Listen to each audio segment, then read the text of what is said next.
Welcome back to the Perfect Lap Podcast. I'm Mark Jager. He's Mark Kilgore. He goes by Kilgore. I go by Jager. And today we're going to be doing a bit of a recap. We had an awesome weekend that basically put Time Attack out into the world in the biggest form possible. We had myself going to COTA with Global Time Attack Super Lap Battle, and we had Kilgore going to CMP Carolina Motorsports Park with Grid Life. Let's talk about Super Lap Battle, dude. It was an insane event. I was trying to keep up with it. I've gone back over this past week and watched it. How was it? Give me the rundown. So you already had SCCA going. You had Long Beach Grand Prix going. You had Formula One going. You had all these awesome events. You had Grid Life going at CMP. Like everything happening, right? And then you had Super Lap Battle, the biggest North American time attack event of the year going on at the same time. So, Super Lap Battle 2025, obviously I was there. I got the extreme pleasure of dealing with Ellie Ross. I got Kevin Burke and Dustin DeCero. Got to hang out with those guys. Big shout out, Cuban. He kind of ditched us because, he decided to have a kid or something like that. So he got to spend some beautiful time with his daughter and have that all to himself. And he left, good on, I don't want to say good on him, but interesting choice for him. He kind of left that up to myself to kind of work the Super Lap Battle media aspect and be a commentator, to which I reached. No better choice. There's no better choice, man. I understand why he did it. We did have another option of another Mark by the name of Kilgore, but he decided that he wanted to go race. No.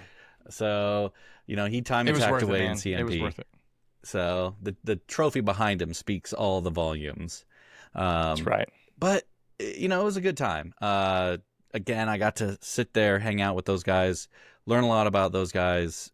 Got to hang out, a lot of barbecue. Shout out to the barbecue. I didn't get any bribes at barbecue, so I was really disappointed with all the competitors of GTA and their lack of bribes. Maybe we'll work that in next year. But at the end of the day, the weekend started off amazing. I'm not going to lie. I'm going to gloat here for like 2 seconds. We got to do some really cool things. Like we got to do a play-by-play, drive the course super slow, stop in corners, get to look, feel, touch all the interesting, cool features of Circuit of the Americas. We got to go up to the tower. Anybody who caught the intro portion of that got to see us standing on the tower. That's just some of those memories there are just never going to leave me, right? Those are the things I can always look back to, when I'm old and I did cool stuff back in the day. And that's all on camera, and I got to kind of, have that for the rest of my life. So big shout out to GTA and Super Lap Battle for letting me do that. And huge shout out to Time Attack News, Christian, kind of his brainchild of doing a lot of that stuff. He's the guy, I definitely don't have any imagination. So when it comes to that kind of stuff, Christian was throwing out all these wild, good ideas. And same with, Jeff, part of the crew there. Those guys were throwing out ideas left and right to kind of let us have some fun with it and just explore new options. And Jason trusted us to be able to do those things and not suck on air. Overall, the event as a whole, I'll start getting into the event, right? So we showed up Thursday.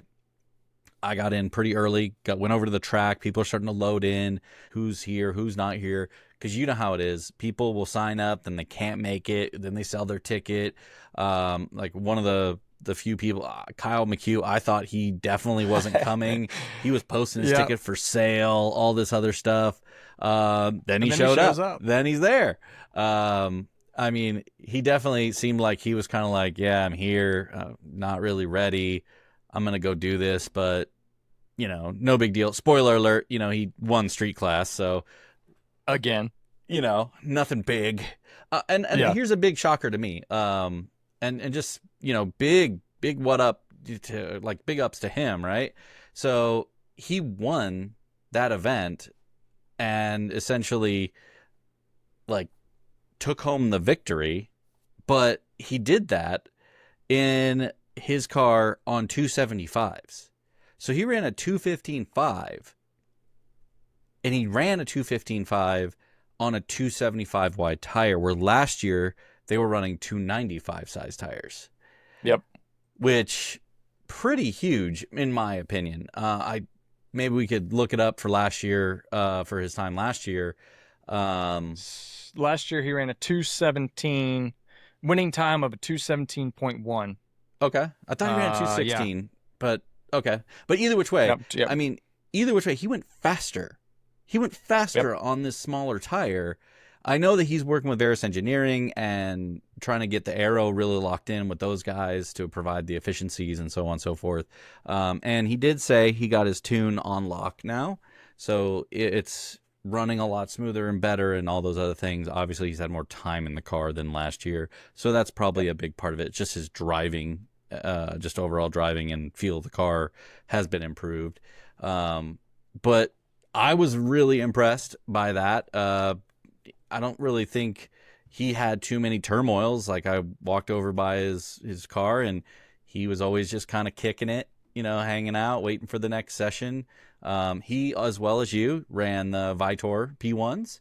So that's Yep. the tire he was on. He seemed to like them. He didn't seem like he was crying about the tires being bad or anything like that. So, he did pretty cool things. I will say this. I think for Super Lap Battle, those are probably the tires to be on, considering the heat of the weekend, which you can kind of talk a little bit about. I think that played a factor a little bit into some of the times we saw. Although I was impressed by how quick some of the people got. I mean, you did have good sessions in the morning, but I was also, I think you could also tell on some of the times you could see that people were struggling to really be able to find time later in the day. But yeah, I It mean, was dude, tough. if it's gonna be hot, those Vitors are the tires. Like those AO52s, especially at a track like COTA, how long it is, they're gonna be screaming by the end of that lap. Those Vitors will be hanging on at least, for a lap and a half or two laps. Yeah, so to kind of touch base on the weather aspect, right? So weather was interesting. And I say that because weather was interesting because it was super windy. I did not expect the wind to be as it was last year or this last event. Yeah. The time when I was there before, I did not see anything like that. So it was just super strange to me that it was so freaking windy. So that just kind of threw me off, and that was windy from the start of the day. You saw in the live stream, you can see like the flags are at full, pictures look awesome, but flags are full, full blown. Dude, the grid markers, the cones with the number plates on them, they kept flopping over because of the wind. I saw that. Yeah, I saw that one time. It was Like half the grid cones were knocked over. Yeah. yeah. Oh, it was one of those like crazy weird things, right? Um, so little stuff like that, as well as the heat, like you said. So the first day, Saturday, the heat was there, but I think it was like high 80s, but it was projected to be like low 90s on Sunday. So the heat was Yeah. absolutely a factor. When you start looking at stuff like that and you're going, okay, well, it's going to be 50s in the morning and high 80s by the time I get on track in the afternoon. Do I think that I'm going to be able to pull that lap time out in high 80s? And Right. talking to competitors, they're like, probably not. Probably not going to Yep. be able to do it. It's, Cole was a good sport when I interviewed him. When I was asking him if he had a rebuttal for Ferris, he was a good sport in, playing it up for the camera a little bit and saying we're going to do everything we can. But, he was realistic in knowing that the reality is go out there, the car is going to be hugely heat sensitive. And it's just going to be a situation where it's not going to be easy to push that car to this maximum level of attack, with the temperatures being the way they were. All those things matter. You talk about windows before, right? You got to get in the window with the tire. You got to get in the window with the aero. You got to get in the window with your cooling efficiency. All of those things come into play, and you're trying to make all of those things work together with you at the right time, the right place. And that's hard. Very, very, very hard.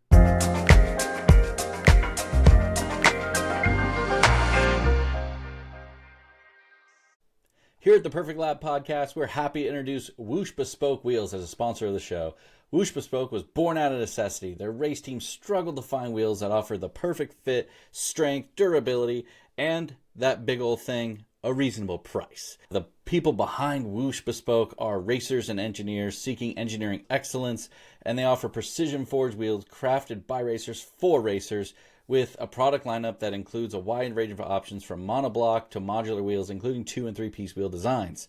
All engineered from the finest materials, although they do primarily use 6061 T6 forged aluminum, but they do offer things as high of quality as a magnesium alloy. So this really can work for any setup you're trying to go for. Customization is at the heart of what they do at Whoosh Bespoke. You can tailor your wheels with custom sizes, offsets, finishes, and even options like custom lettering, adding two-tones. Their colors include both standard and premium finishes, as well as special finishes like brushed, hand-polished, and even paint to sample.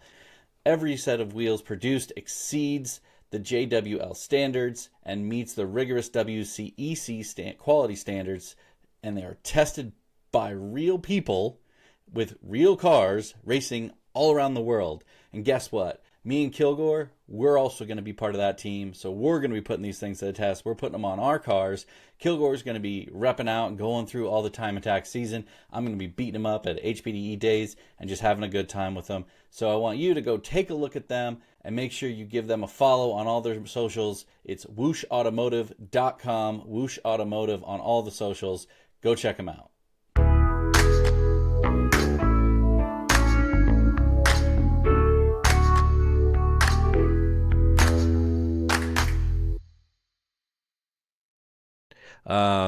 And so I'll kind of jump into it a little bit more.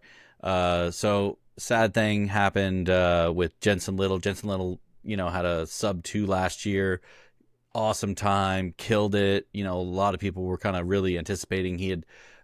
We talked about it in the pre-build up for this. Jensen had put bigger turbos on and made more power, and he's making the car, more of a time attack car than ever before. Had an instance, it looked like maybe tires were too cold or something just wasn't quite right, and he just looped it around. The rear came out. Wouldn't have been a big deal except for the fact that there's a tire wall there, and put the rear end of his prototype into a tire wall, and that ended the weekend. Sad. I wanted to get him on the live stream and just talk about it a little bit, but he packed that thing away so quick. I think he was ready to go home and work on it right then.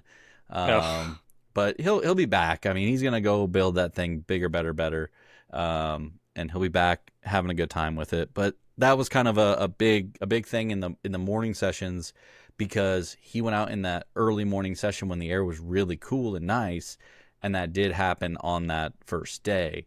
So that did have a huge impact to many people. So probably Jensen was packing it away really quick because he didn't want anyone to come over there slash his tires. No, just playing. But but he was out there doing his thing. So I'll kind of break into like a little bit of the classes here. So we had the Desold crew is what I'm going to call them. They were out there representing the max effort class. It was cool. Robin Shute was there. I think he's a 4-time Pikes Peak winner. Pikes Peak Hill Climb. Yep. So it was really cool to kind of touch base with him, and talk just about how he came into the Desold fray, right? And it's just one of those things. They met at PRI and started having a conversation, and he started looking at the front end aero on the car and then this, that, and the other. And they said, let's meet up and talk about this. Let's have a good time together. So he started kind of helping redesign and resculpt some things from an aero perspective, and kind of joined forces with Mike Desold there. Pretty freaking awesome to see like the handiwork and the little things that they were doing to change it up. The Desold car always is a fan favorite. It always looks so awesome and does cool things. Obviously, he's also the builder of Clay Sheeran's car, and Kurt Dyker's car. Kurt's car, they had issues early with brakes. And so they were trying to figure out if the brakes were cooling too much or cooling too little too much and they were just trying to figure it out, and they cracked a couple sets of rotors, and that's kind of Ugh. what ended Kurt's day early, which was kind of sad because that was that's a really really cool car, and I was really excited to see it go out Yep. and drive some more. Yep. But yeah, Kurt had What to end it early. what puts the Dussault Corvette, so Clay Assure's Corvette, into max effort? Is it partially tube framed? Do you know? I think if I had to stab in the dark, I would probably say he's probably tube chassis, like firewall forward or Front, something like yeah, front that. end. It Yeah, is kind of a right. weird car. It's like a I'm not a Corvette guy, so we can call Kevin. He'll know this. I think it's like a Oh, we heard CC. all about it on the on the live stream. Yeah, yeah, yeah. Corvettes, Absolutely. S2000s, and what Vipers. We know like Oh. any three of those, and he will be talking for hours. And by the way, I meant to give a shout out to Dustin and Kevin earlier. Make sure to go check out their podcast, What's Up Player. They do have a cool podcast themselves. We always want to share our fellow car enthusiasts. They get out there, check out their podcast. Pretty cool podcast, What's Up Player. But yeah, Clay's car, I believe it has something to do with that. But I I would couldn't. assume. But it does have it's like a C6 chassis with a Yep. C7, like it's a C6 frame with like a C7 chassis on top. It's Interesting. it's like Okay. a weird kind of, I don't want to say hodgepodge because that is definitely not the right word. Bit of a Um, Frankenstein-ish type yeah, let's go with Frankenstein. I like hybrid, that. maybe I like that a like little some bit sort of better. hybrid. Yeah. Okay. But it's Okay. a Interesting. really, Anyway. and the color of it, I mean, it's just one of those cars that like instantly when you look at it, you're like, oh, it is a C5 chassis with a full carbon fiber C6 body. Interesting. Okay. So, That's and the crazy. motor on the Dassault Corvette or the Corvette and the Camaro, I believe they are like the exact same motor. Okay. So, and at the end of the day, like Clay's a wheelman, right? Like he's got tons of experience in road course and all sorts of stuff. So, he didn't quite make it to what he was shooting for, like a 205. Didn't quite get there, but that's what happens. I think conditions just weren't quite there to get to where it needed to be. Mm-hmm. So another, I don't want to say non-time attack, but it is a time. It's kind of a weird class here, but it's a cool class. Exhibition. Yeah, the GTX class, always really awesome. It's really funny because I follow Corey Lewis on all the Instagram, all their stuff. Crazy good driver. He drives a lot of Super Trofeo stuff, and he was out there driving with Jem Hempworth, and so they were out there driving that Lamborghini Super Trofeo. Really cool, right? And then we had the Yep. Dodge Viper that Kevin told everyone about. 1 in 7 Dodge Viper, coolest car on the planet apparently. Yep. Super awesome, and it barely eked out the Super Trofeo. I got to spend a little bit of time with Willie P. Um, Really cool guy, dude. Super chill, just having a good time. It was really interesting to find out from him all the little idiosyncrasies where like him and Jensen Little are kind of, they became friends and are kind of modifying these Norma M30s and modifying these really freaking rad race cars essentially, and Yeah. they're modifying them and doing cool stuff. It's Just awesome. interesting things, right? And then of course Ben Sloss.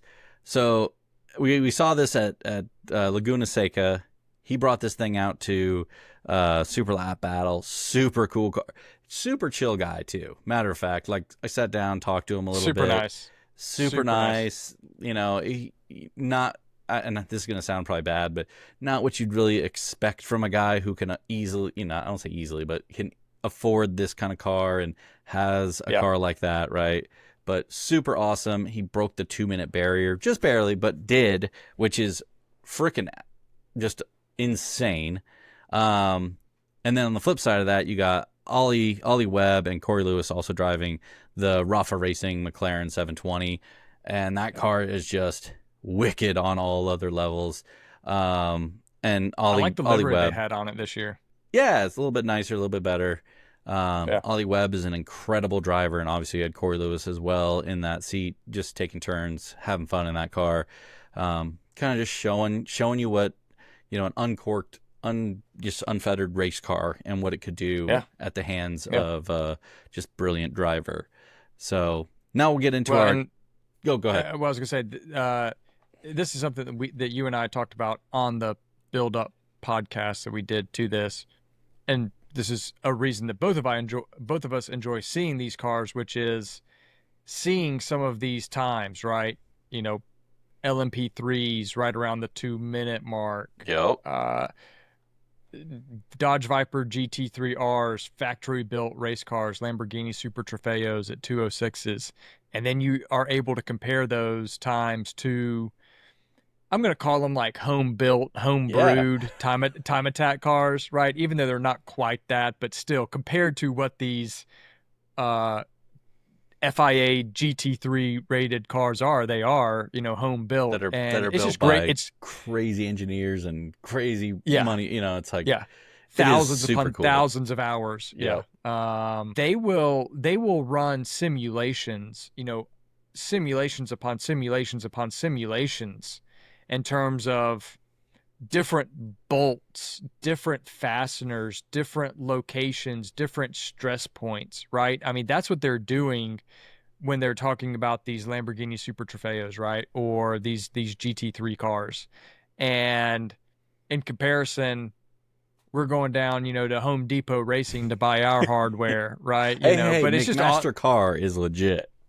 If you know what you're doing, you go to McMaster car, absolutely. But it's just great to be able to see that comparison. So I love that these cars are here, and it also gives you that context as to how fast anything under a 210 is. Oh, it's incredibly quick. And it's just I enjoy being able to see these cars here and be able to make that comparison. So love that these guys show up.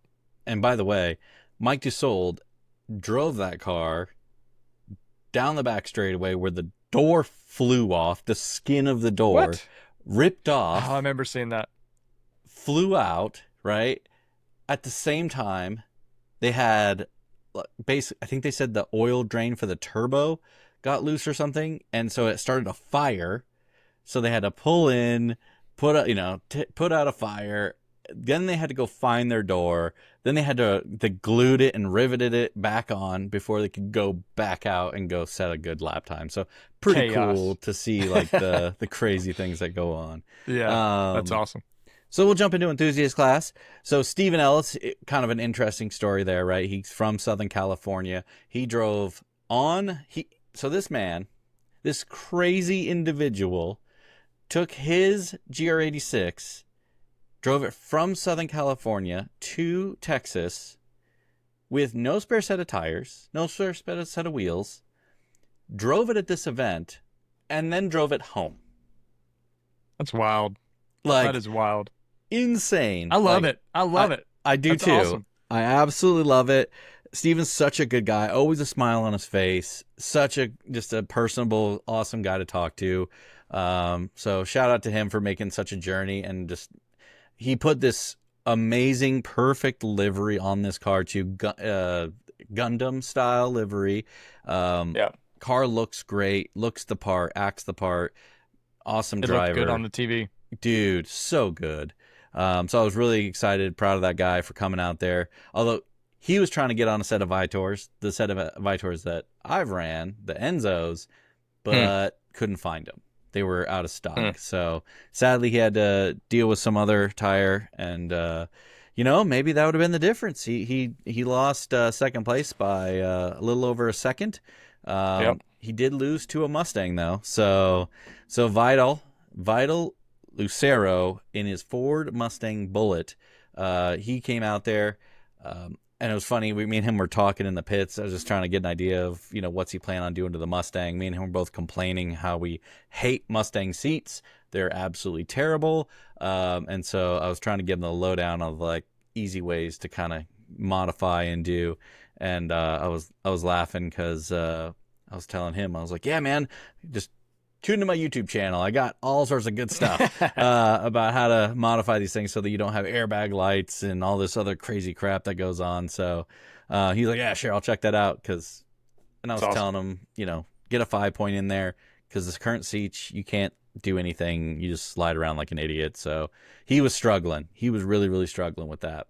And then interesting story, Bradley Copus. So quite an advanced car for enthusiast class. And that's going to sound weird in the sense that, like, I walked up to this car and I was like, dude, he's got a full digital dash. He's got a full PDM in this car. I'm like, when I was doing like the tech view on cars and I saw his car, it makes sense, use his car as the quintessential because he won enthusiast class at the time. But he did say his next step, he's going right to limited. So wow, he's moving right up. So that's kind of cool. I like the fact that he's, he won this event here, enthusiast, and now he's just going to go to limited class.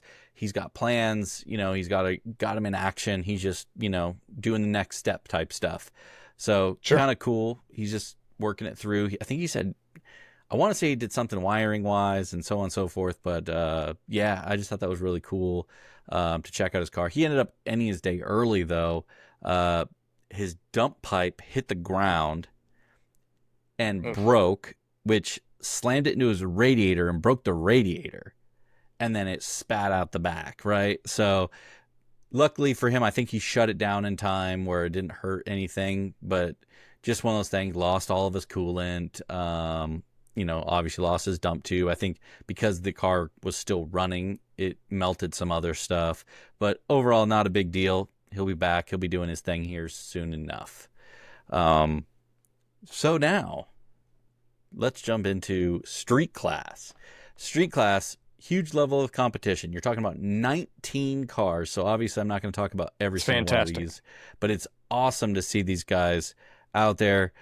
Just kind of for reference, Michael Black, he placed 19th, but there's a good reason for that. He showed up thinking he was going to be an enthusiast, but oh gosh, he found out that a K-swap in a S2000 is not allowed in enthusiast. So that's where it bumped him up. So he didn't have all the necessary pieces to that puzzle, which is why he came in 19th there. But I think he's going to be back next. He was there the year before. I think he's going to come back the next year and he'll be back with some bigger, better stuff.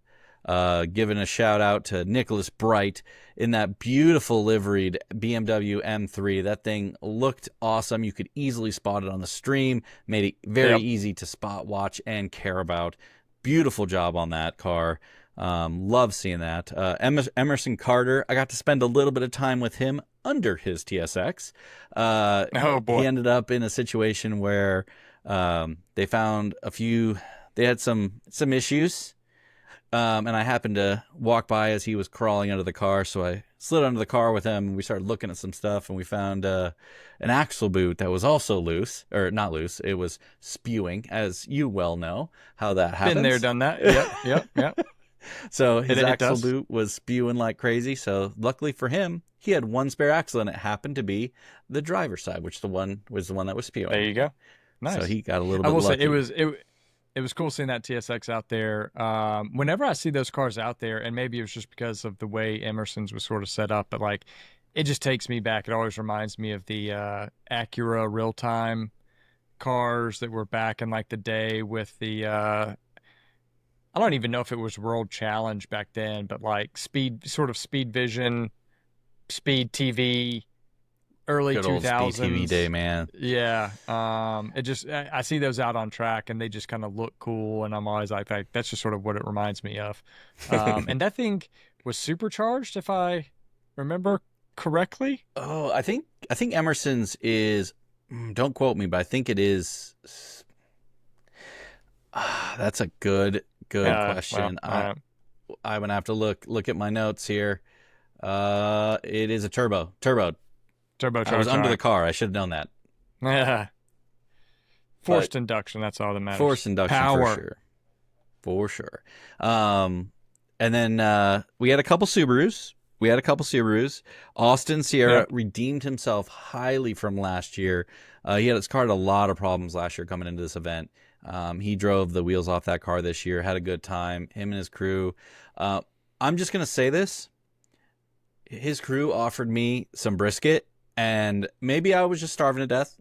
Maybe I was running on fumes, but that brisket, bro, whoever you are, could you mail me some more? God, that was good.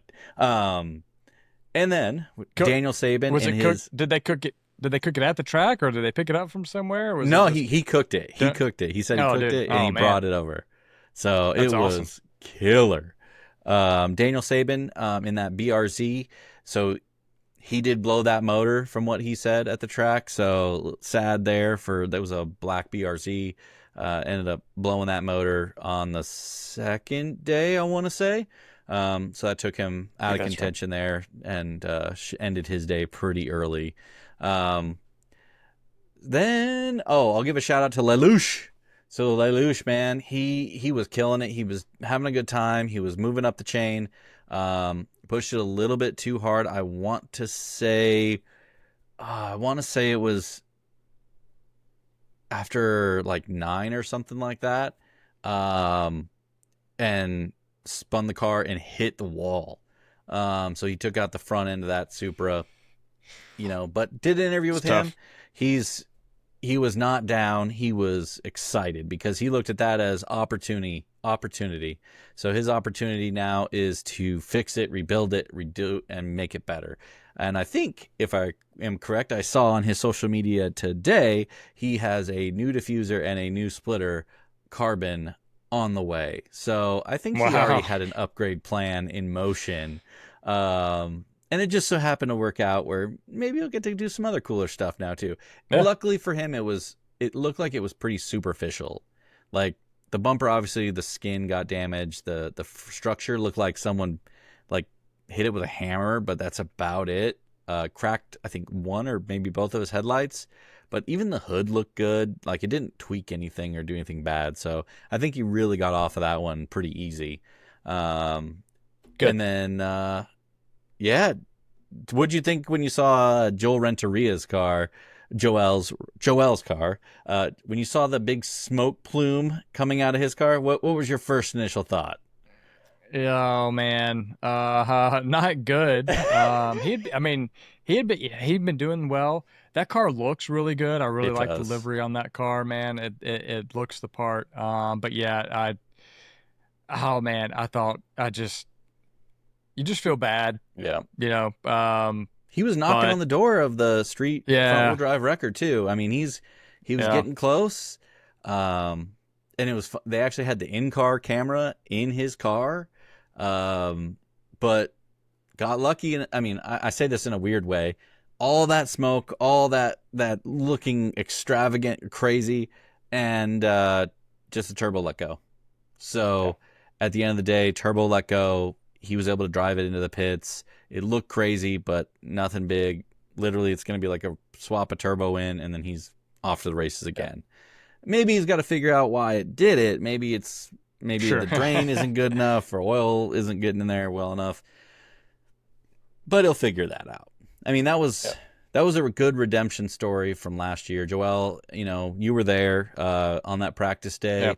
Um, yeah, he went into the wall, like the car went up onto its side and all this other stuff, hurt his arm, so on and so forth. So it was good to hear from him on the stream that his sponsor stood by him, his friends stood by him, everybody kind of came together. He picked up another Type R and just moved yeah, on and built up. And 1 year later, he's back at the track, just going back at it. So, and it's good yeah, to see him yeah, be right there in terms of pace. yeah, yeah. It was a Um, good looking car. Good looking car. yeah, I hate to see it, but at the same time, good for him, man. Just keep on pushing. That's all you can do. heck yeah. And then I'll give a quick shout out to Jake Breeden. We checked his car out. His car looked beautiful. I'm giving this shout out because you and your BMW loving self. Um, Epic, dude. I've never seen someone put stickers on the side of their car so damn well. Like all the number plates, he said he applied them dry, no bubbles, no nothing. We were all so blown away. And then he told us, "Oh yeah, I own a wrap shop." Oh, now this all makes sense. So really cool though. The car looked beautiful. He did a great job making that car just absolutely astonishing. Yep. And I'd seen that car, and remind me, that's the white M3 with the gold Yep. kind of stripes and livery. Yeah, I saw some. It was a little bit harder to see on the live stream, but I saw some of his Instagram posts, and yeah, dude, that thing looked sick, looked great, and I don't know, man, it is like major props to those guys who can do the wraps and can do the vinyl and all that kind of stuff, because it's like um that has probably tested my marriage with my wife, trying to apply these things, like especially like windshield banners or anything like that, especially when you're trying to do it at the track or at It's some nighttime. windy. And You're at the yeah, track. It's dusty. yeah, You're yeah, trying to get it yeah, on. Is it yeah. straight? Is it Oh not man, straight? How many yeah, inches? Oh yeah, yeah. You yeah, want to yeah. test some friendships and marriages? Oh yeah, There you go. yeah. But it's funny because actually this year, like I used to be I really used to be a perfectionist about that. But then I've sort of come to the realization that like when you're 50 feet away from the car or when you see the car on a live stream, you can't tell. Like, As long as you don't if throw it on there like full crooked, it doesn't yeah, matter. yeah. If it's got one little bubble or two little bubbles, nobody's gonna notice. Like, I just had to start letting that stuff go, and my wife does appreciate that. And then we had Johnny Hernandez coming out rocking hard, man, in that Honda Civic Type R. He threw down a new front-wheel drive record with a 2-minute 25.025. Awesome to see Johnny out there. I also got to see Johnny throw the wildest turn one that I've seen in a long time. This man came into turn one, and into turn one, it has that big old bump. So if you turn in Oh too yeah. early, and he hit that. He hit that and sent that No. car up on two wheels. So it looked like he was doing a stunt show for a second. I'm just going to say, I think if he'd done the wrong maneuver at that juncture in time, he might have turned that car onto its side. It was Oh, crazy. So, but that's wild. it also could be because, Honda Civics, they got really, stiffly sprung. Who knows, right? But Yeah. it was pretty wild. It was really cool to see a bunch of cool cars here. You had Lawrence Lee, Sky Chan, you had Charles, you had all these guys from the SoCal Drivers Club show up. I think they had like 7 drivers or something like that show up from That's SoCal awesome. Drivers Club. Again, I need to go to a SoCal Drivers Club event, so like send me an invite, guys. I need to get out there, but those guys were out there. They were having fun. It was really, really cool to see those guys out at the event just having fun with each other. And one of their guys ended up on the podium, Christopher Anderson, which got affectionately named Christopher Senderson. So I hope he takes that. I hope he puts that right onto his Instagram handle and runs with it. Kevin dropped that name, and that just sounded so freaking awesome. So he ended up in cool. third place with a 2-minute 22-second lap. Pretty awesome lap for a guy first time being there, and they're just there to have fun realistically, so pretty cool. And of course it was in one of your favorite cars, a BMW M4. That's right. Shout out for sure. Yeah, I was a little surprised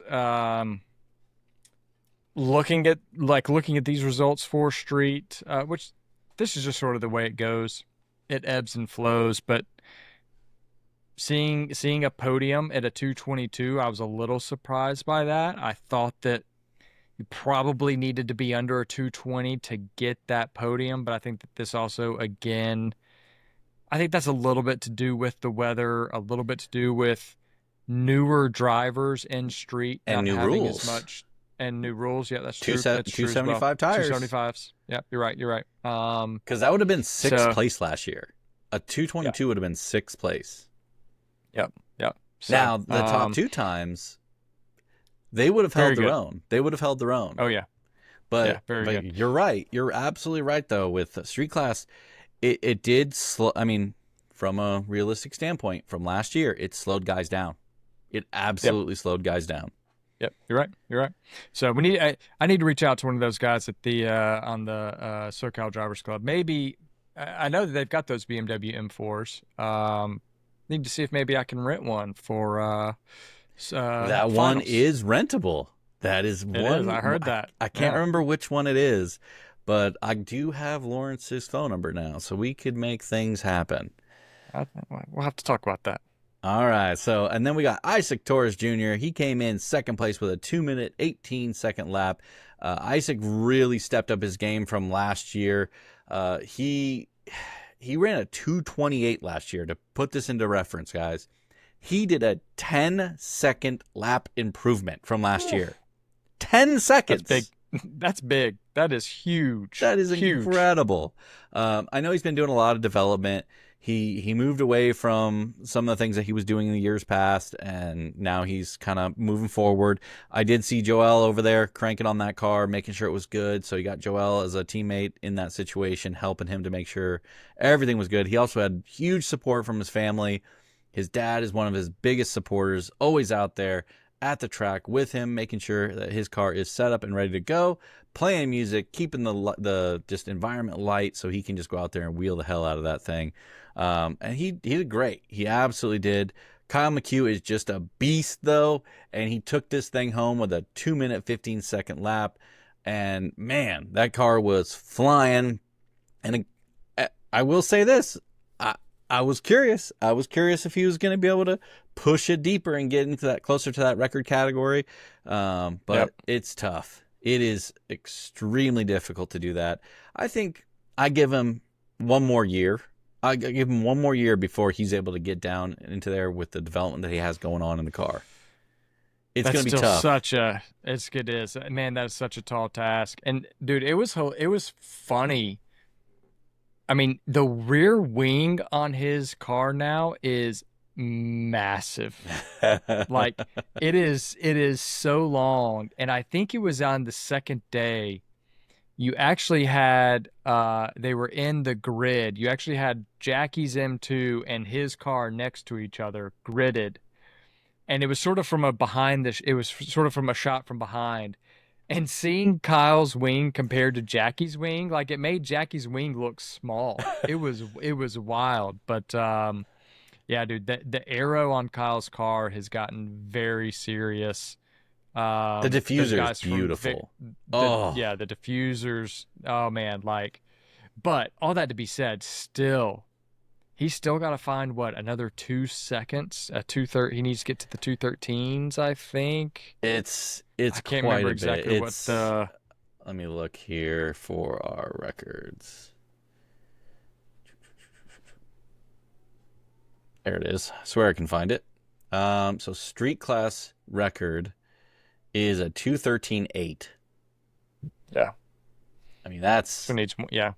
that's That's tough. fast. Whew. That's a lot. That's a lot. And Kyle's already pushing quite a bit of horsepower. He's obviously developed the car. Like, still 275s now instead of the 295s that Jackie was running way back when. I hope he continues to push it, but at the same time, I'm not sure how much more development he has in that car if he moves on to other things.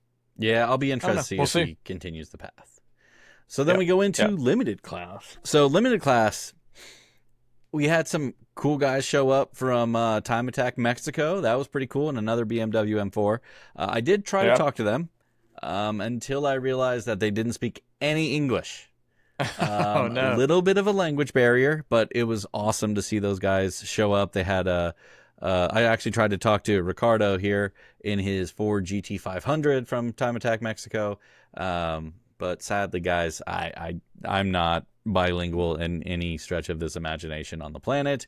So sorry. Beyond that, then we get into a fan favorite, Billy Betts, right? So Bill Betts here in his Mitsubishi Evo. Always cool to see an Evo on track doing Time Attack. I always think that's such a cool aspect, right? Like you always want to see those guys on track. It's And it's just such an OG car it is. for time attack. Absolutely is. Love And it. it was cool that it didn't break. So he had a bit of a struggle last year. So it was great to see him be able to run that thing all weekend long, looking badass, just doing the thing. It's full black. I do hope that at some juncture he does kind of more of like a livery aspect to it.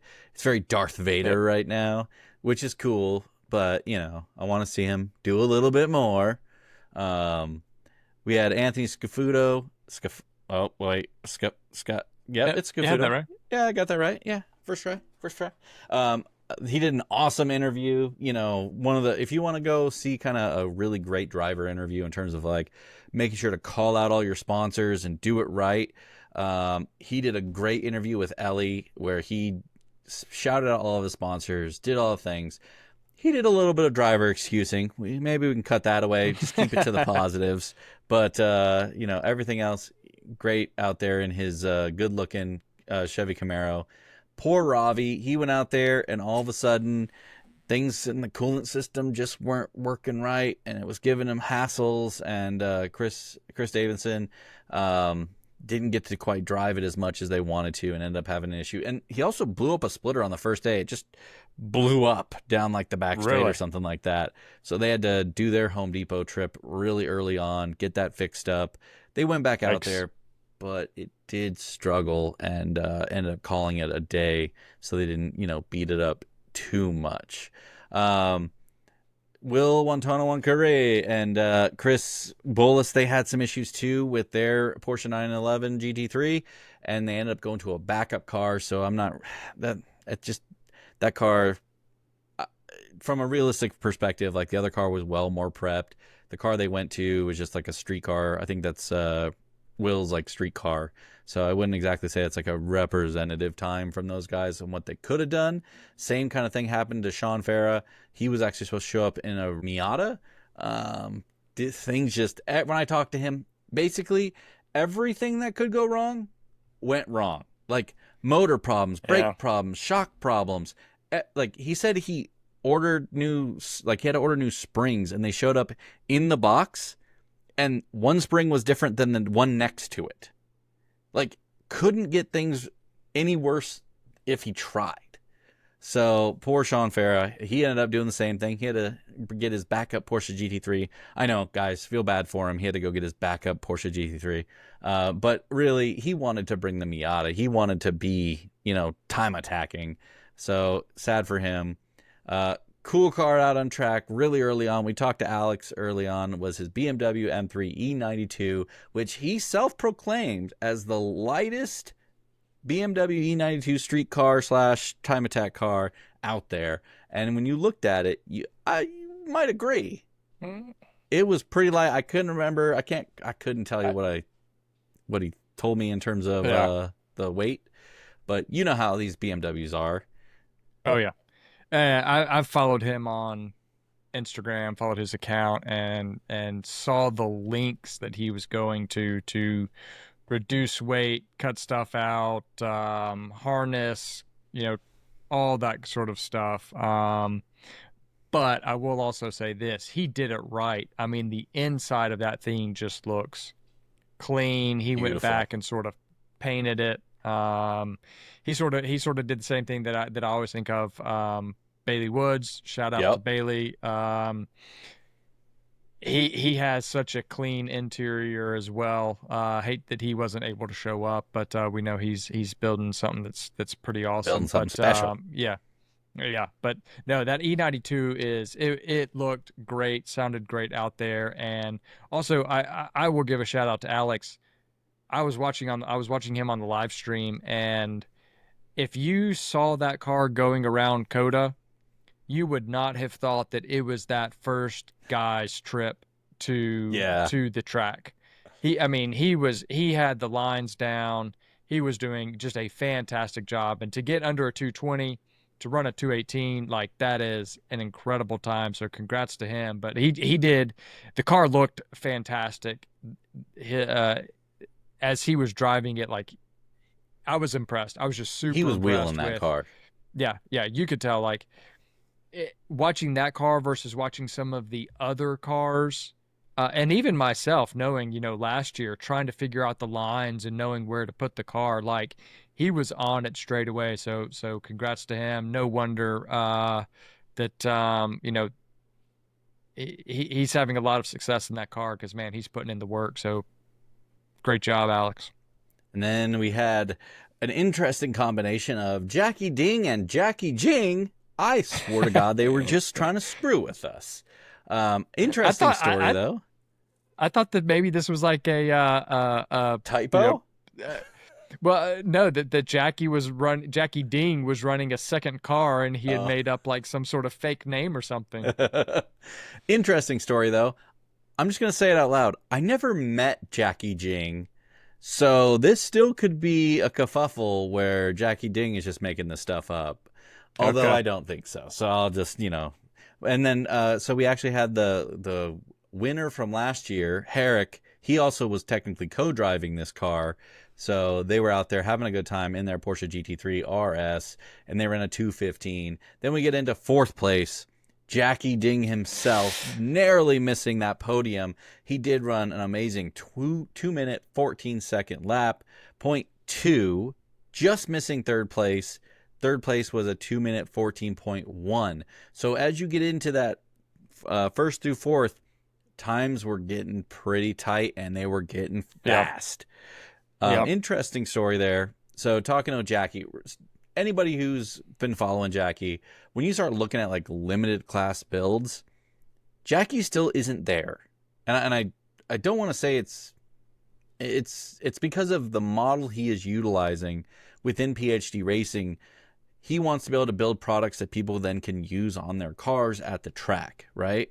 He's still he moved out of street class to kind of alleviate some pressure, let some other people kind of take over street class. But he's essentially running a kind of street class, limited class build. He has good power, so I'm not going to take away from that. And he's getting to the point of being able to compete really at the end of the day. But he still has a lot of aero that he could put on that car to make that car exponentially more competitive. And I'll be interested to see what him and PhD Racing and Alex start really doing to get that car really ready. What do you think? I totally agree. Again, going back to seeing Jackie's car and Kyle's car sitting next to each other. Kyle's car, the street car, right, street class car, has bigger aero than Jackie's limited car. Yeah. I mean, if you were to put the interior and a lot of the stuff that they took out back into that car, I mean, it's just nothing more than that. It's a street class built car with just more of the interior and some of that stuff taken out. So I was a little surprised. So last year, these guys did a 216.1. So taking nearly 2 seconds off, I thought that they might take a little more time I would agree. off the car. And I think Jackie would agree. Yeah, but I think, I think that he, based on his comments and the interviews and stuff like that, I think he probably thinks that they underperformed this year. But with that being said, again, looking at where they are with that car, looking at the arrow's not that big when you compare it to some of the other cars. They have upped the tire size. They've reduced some of the weight. They've got power, but definitely still more to go. But I know that he's disappointed in their performance this weekend. But I think he was shooting for more like 212s. Honestly, I think maybe it was the weather, maybe it was a bunch of things. I know he's the type of guy, he's going to take it on the chin. He's going to say it was a driver. Driver just wasn't driving. So, yep. But Clayton Yates, man, so interesting story here. We could have we were very close to a 3-way running in terms of shooting for this record.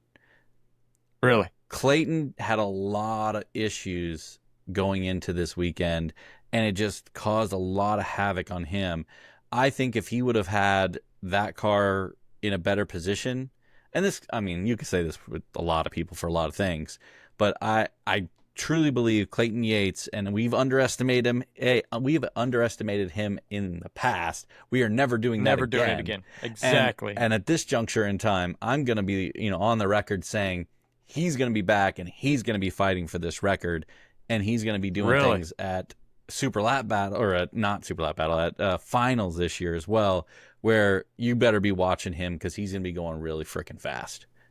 So keep an eye on him. He did whisper in the sands. I think I heard a whisper that on a lap that he ended up aborting because he saw smoke from he was getting oil on his windshield, and you saw smoke in the video. I heard from a reliable source that said that was a 209 lap that he aborted. Wow. Oh, that hurts. So I'm just going to throw it out there that could be a possibility. Maybe, maybe not. Maybe he was just making it up. Maybe someone else was making it up. But does he know why? Like, did he find like they had catch can issues? So they put a catch can on the car that someone said, "Oh, this is the catch can you use." Yeah, if it's a street car, right? So sure. In his words, he just needed to kind of take some more ownership and develop some things to get the car to where it needs to be.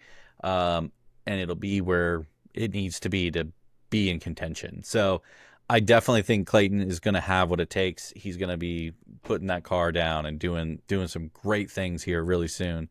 It's awesome. Really cool thing that we got to see really early on. So I'm going to give them their dues here. So Callan Spence in this Lotus Elise on Vitor P1s set the record early on. 210.3, yep. I think is what they said. I could be wrong there. But essentially they ran a low 210. They broke the record previously held. And then, man, it just easily just went. So that was Eric Fleming's record, right? Of a 212. Yep. They basically broke this record by almost 2 full seconds. Yeah.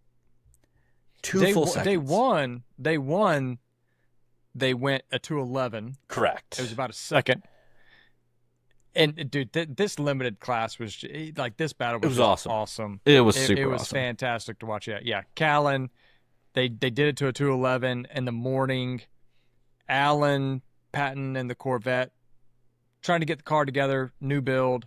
They went out the first day in the afternoon, and they ran, I think, a high 210, I think, if I remember correctly, and took the record away from Callan and the Lotus at the end of day one.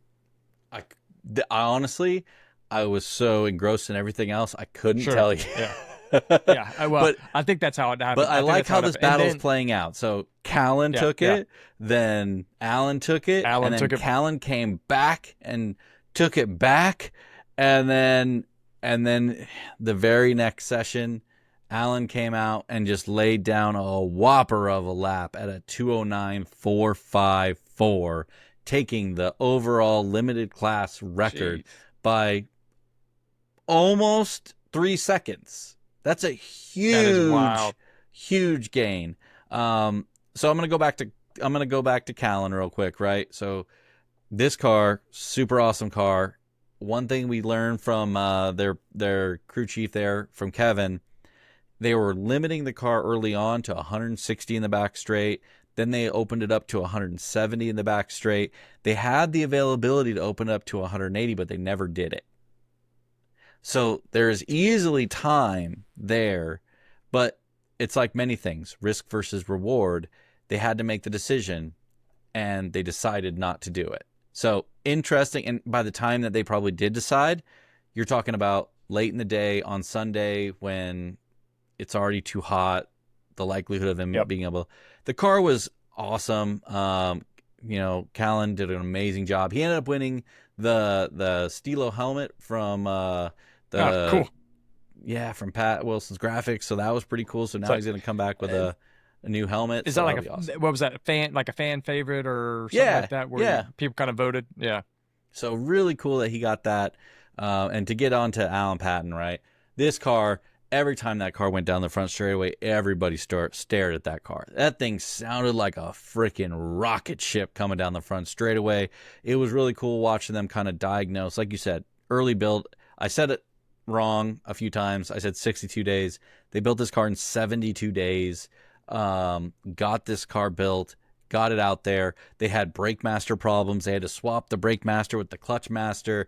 They were trying to figure things out. It was a fresh build. Really didn't get that much time to really build it up and get it prepped and do all these things. So without a doubt, there's more time in this lap from Allen. Which is insane. It is. Which is insane. Completely insane.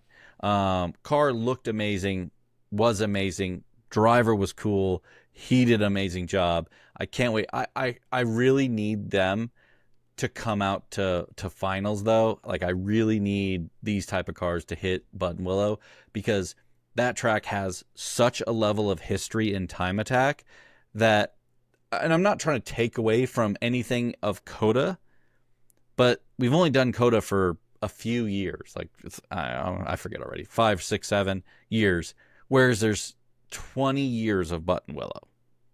Sure. So I'm super interested to see like a car like, it'd be awesome to have the Allen, Callan, and Clayton and Ding show at finals chasing those records. My opinion. Yep. Sure. I don't disagree. And then, okay, guys, we're on to the penultimate class, the unlimited class, the big boys, the fast cars, the big arrow, the everything. And let me tell you, this class did not disappoint. So we have some guys here. You took the words right out of my mouth, man. God, this was just awesome. Just so excited. And let me tell you, so Wes Humphreys, he kind of got dumped into this class. He was supposed to be in limited. He got some suspension things that weren't quite legal for the class. He also fought gremlins with his cooling system, like you, matter of fact. So he ended up in a situation where in his race mode, essentially, the car would overheat constantly. So he ended up having to tune it down to be able to make it so that he could actually drive the car. Took him a while to kind of figure it out. He thought he had a bubble. He thought this, he thought that, tried everything he could, and then he finally moved it down to the lower level map, and then the car started being able to drive. So he fought that both days, like literally practice day and Saturday. Brad Wells in the Corvette, so he ran a 222. He struggled as well. He had a situation where his power steering line essentially erupted and lost power steering. I think he ended up actually losing a motor too at this event. So, and I know he had some motor problems before. Shout out to Mark Luton. Man, he showed up at this event. I was really excited. This car sounds stupendous. It looks menacing. He knew it wasn't going to be the fastest car on track. It literally has a GT500 stock motor in it, in a GT350 body with some good size aero, a sequential in it. Really, really cool car, but it has one fatal flaw: a small fuel tank. He's got a very small fuel cell inside of it, and he was out on track having way too much fun, it sounds like, and the fuel dipped. It went lean, and I think he said cylinder 5 was a no-go. So he packed it up and left. So this lap from him is really not representative of what his lap time could be. He was literally just starting to get a feel for the track, which made me kind of sad. That was one of the cars I was really excited to see out on track and see what he could do. I'm more excited, though, for his twin turbocharged Mustang that he's building, that he plans to unveil and bring out to the track. That's the one I'm really excited to see, and I hope he brings this one out to Super Lab next year to see what it really can do, and hopefully he'll be fighting at the pinnacle of this, at the top of the mountain with all the rest of the guys. Always big shout out to Brett Dickey and the guys over at Project Import. They came in 4th this year, but they did a good job at getting their best lap time ever at a 2:11.647, and more importantly, a chassis record for Honda S2000 at Circuit of the Americas. And that's something we're going to start covering a little bit more, is just talking about like overall chassis records and stuff like that. I think those things are important, something to kind of think about. Cole Pallison and those guys, they had a rough time of it, man. They had some problems. They ran all practice day, not a problem in the world. Showed up on Saturday. The car developed a mysterious problem overnight. Had some electrical gremlins come in there and chew up some wires or something. And they fought that all Saturday. They didn't get to use the morning cool sessions. They didn't get to use all the good stuff. They finally got the car back up and running to run the final session of the day, and then they were able to get the car running on Sunday, and they went out there and ran a 2:05.0, which did not best their lap time from the previous year when they set the overall lap record at a 2:03, or sorry, excuse me, a 2:02. And so those guys kind of were off pace a little bit. I think they were just on their back foot from the stuff that happened on Saturday and just didn't quite have the car running. And again, temperatures were a lot higher this year. The temperatures are supposed to be like in the 70s. The average temperature for this type of year, it was supposed to be like 70s, and we were in the high 80s, supposedly early or low 90s, so not the greatest.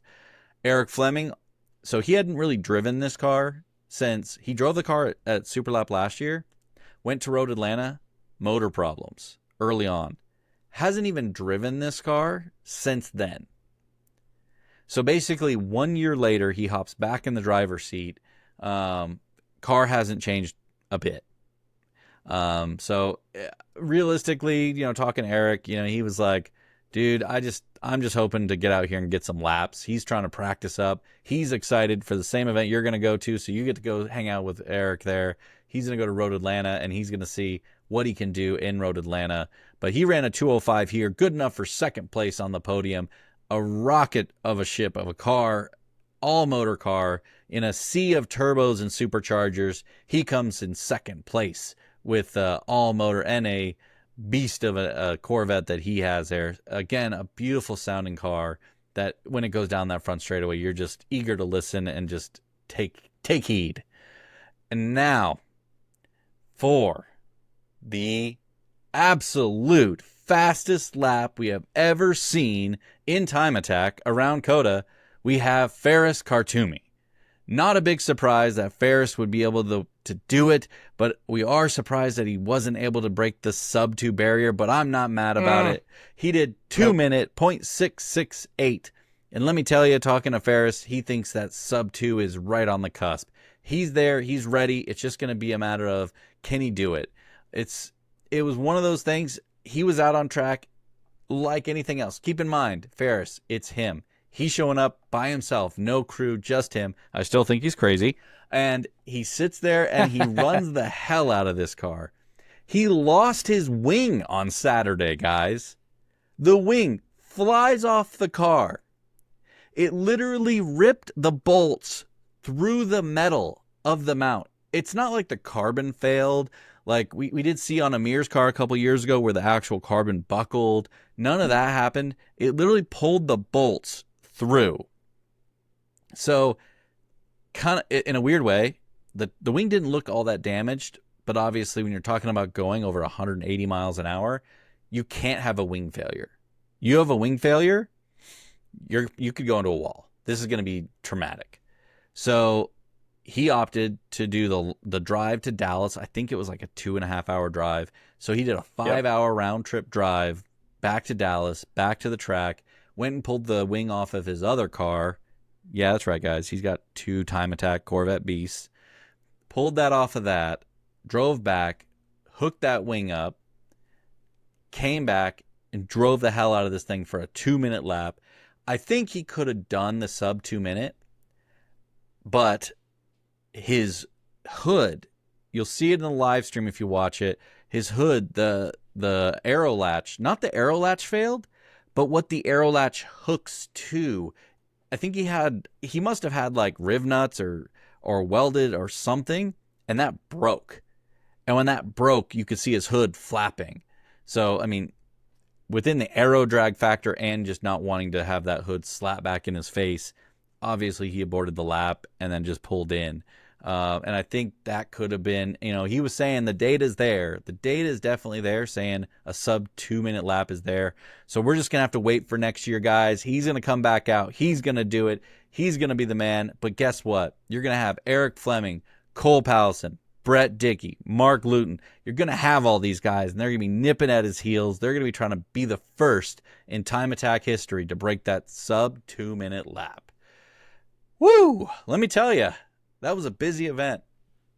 It was an awesome event. It was. Top to bottom. I loved every second of it. I loved being able to be a part of Callan coming in and breaking that record and seeing his excitement, as well as Ferris. I love being the fact that I was the first person to greet him as he gets back into his pit and open his door and congratulate him on that lap. Same time, I love being able to talk to all these competitors and just be involved. You know, like I said, I was under Emerson's car and just checking out what was going on. I just love being involved with all these guys and just seeing what they can do and what their cars are capable of, what their teams are doing. And, you know, a little free brisket. I'll take that too.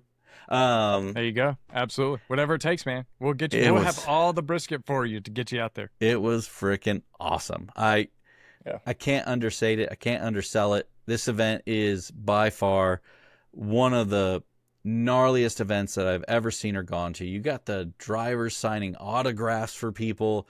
We got interviews going. We got sponsors talking to people. You got people signing sponsorship deals on the spot. It's the Time Attack event to go to. I really can't stress it, man. So yeah, I will say this. You and I have said it before. It hit to this year has only further solidified my position that Super Lap Battle is the pinnacle time attack event in the U.S. over any other event. I don't care if it's SCCA Time Trial Nationals, Midwest Fest, Grid Life, Road America, which they're kind of trying to promote now. You know, anything else, like Super Lap Battle is it, and it's exactly for this reason. You have the baddest time attack cars and the baddest drivers showing up for this event because they want the records at COTA in these classes. And there's just nothing else that really competes with that. And especially being at CMP while I'm trying to also sort of keep up on social media, also keep up with what's going on at Super Lap Battle. Right. And so, like, I'm in this one environment with Grid Life. Grid Life puts on fantastic events, fantastic time attack events, but then also seeing at the same time what's going on at COTA, at Super Lap Battle. And to me, there is just a drastic difference. There's some fast cars, don't get me wrong, fast cars at Grid Life. But you look at just what's at COTA, at Super Lap Battle, it's just another level. And it just, that time attack at its pinnacle, it is Super Lap Battle. And that's just my own opinion. If any of you guys out there or girls disagree, let us know. But if you are anyone in time attack, and you haven't been to Super Lap Battle, you've got to go you've got to just see that vibe. Like it is at a top level. Absolutely. I can't stress it enough. You got to go. Yeah. I was a disbeliever in the beginning. Now I'm a believer. You got to go. You got to be there. You got to check it out. Yep. You know what? Like, I'm already disappointed that it's over, right? That we have to wait a whole nother year. I'm like, gosh, I wish that we could do it again. I want to do it again this next weekend, every month. Like, it's just, it's a little bit disappointing, but, all right. Well, Jager, anything else from you? We've been going for a while here. We've had so much to cover. It's been awesome. We had some great events. Any final thoughts from you? Final thoughts are Time Attack is alive and well. It is doing amazing. And let me tell you, you better make it out to an event this year. There's events going on all the time. Get in your car, go to one, be a part of it, take part, see us, say hi. We'll love to see you and shake your hand. Other than that, Kilgore, Send us out of here, man. Let's get the heck out. Absolutely. I will say this. Before we get out of here, I want to give a shout out to Aaron, Blue Audi S3. One of our listeners, he was at CMP. He came up, said hey to me. He said, "Hey man, been listening to the podcast. Love you guys." Shared a couple of his favorite episodes. So it was just awesome to hear, awesome to be able to chat with him at CMP. If you see us at any other event, Jager's going to be doing stuff over in SoCal. I'll be doing stuff with Grid Life. Hope you guys come by and say hello. Don't be shy. We love being able to talk to you guys. So big shout out to Aaron. Uh, Check us out on Instagram. That's where we post a lot of our stuff. That's where we keep up. That's where we help you guys keep up with what's going on in the Time Attack community. For this podcast, obviously YouTube, Spotify, Apple Podcasts. That's where you can find us.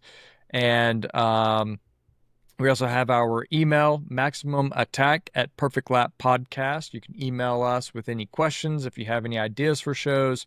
We're always looking forward to hearing from you guys and seeing what you guys want to talk about. As always, thanks for listening. All you time attackers out there, keep pushing, go fast, take chances. We'll see you in the next one.